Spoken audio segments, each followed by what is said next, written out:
everyone. I'm Stephanie Saul, General Manager with the Content Marketing Institute, and I am chatting today with Harry Jackson. He's a product manager at InMotion Hosting, and we're going to talk a little bit today about hosting content on websites and the impact on performance and a few other things. I've got a few questions for you, Harry, if you're ready, but first, welcome and tell us a little bit about yourself. Thank you. Yes, sure. First, thanks for having me. I really appreciate it. And as you said, I'm the products manager at InMotion Hosting. I've been here for about 9 years now. I'm also a recently retired team rep for the Make.WordPress community on the WordPress project. I retired a couple months ago. I was a team rep for a little over 2 years, and I really enjoy doing what I can to make websites faster and WordPress itself. Awesome. All right. Well, let's start with what are the top options for hosting and how do they differ? Can you give us the lay of the land there? Sure. Yeah. These days in the hosting industry, the types of plans, it can be pretty confusing for somebody that's new to the space. So basically, when you decide your host, you're looking at a varying number of options, but it can be fundamentally broke down into three. You have shared hosting, VPS hosting, and dedicated hosting. So I'm going to use a housing analogy to help explain it as best as possible. In a nutshell, shared hosting is much like renting an apartment. You share resources like your water, your parking lot, things like that.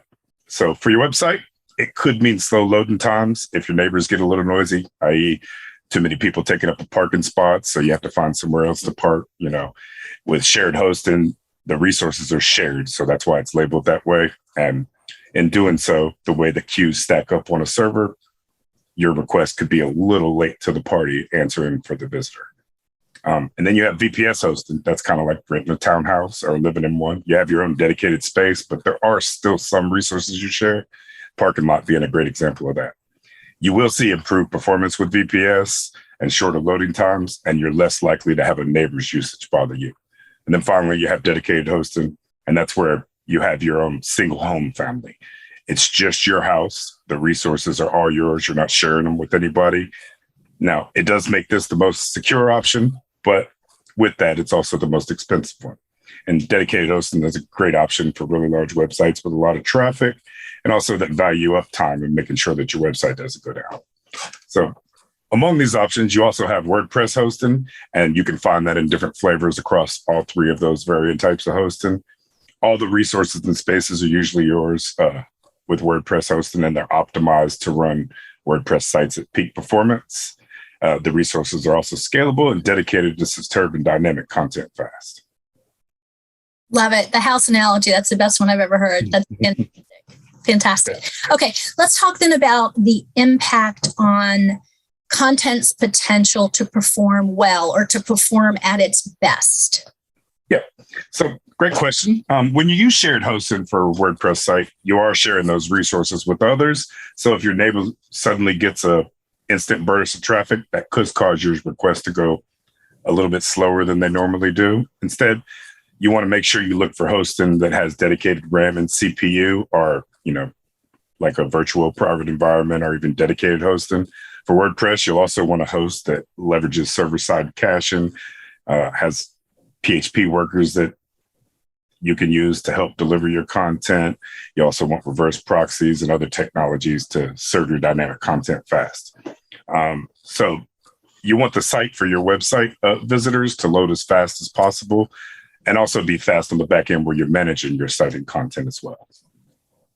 Let's stick with the conversation here on WordPress specifically. What are the advantages of managed hosting when it comes to these sort of plug and play content management systems like WordPress? Well, managed hosting, in a nutshell, it allows users to spend their time on their business and not dealing with the technical matters like updating their server or their operating system. People are building websites to promote their business, not to learn how to become a sysadmin. And with security becoming an ever-growing concern, managing your own server and keeping it up to date while also trying to run your business can be an overwhelming task pretty quickly. And as WordPress grows in popularity, the demand for specialized and managed hosting has also grown with it. And this has created competition that in turn has created some really cool innovation in the WordPress space specifically and in the hosting industry in general. WordPress is getting easier to use, more secure, and faster. And that is a huge advantage for users of the platform. Awesome. Okay. How can WordPress help marketers, and this is a final question for you, how can WordPress help marketers improve their use of SEO? Well, first, WordPress has a clear and transparent roadmap. You can always stay in tune with what's coming in down the line. So that in itself helps to know how the software is evolving.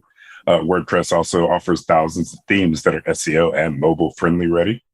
And out of the box, you can use permalinks, and that gives your site an easy to use structure. And it follows best practices for information architecture. And WordPress offers tons of SEO plugins that just work out of the box. They can help you optimize your websites for search engines. If you just search in the WordPress repository, you'll see over 50 pages of results for SEO. And then for content marketers, many of these plugins, they help writers optimize their content in real time while they're writing it. These plugins also check important factors that you need to bear in mind as you look to optimize your content, like keyword density, heading structure, and word count, just to name a few.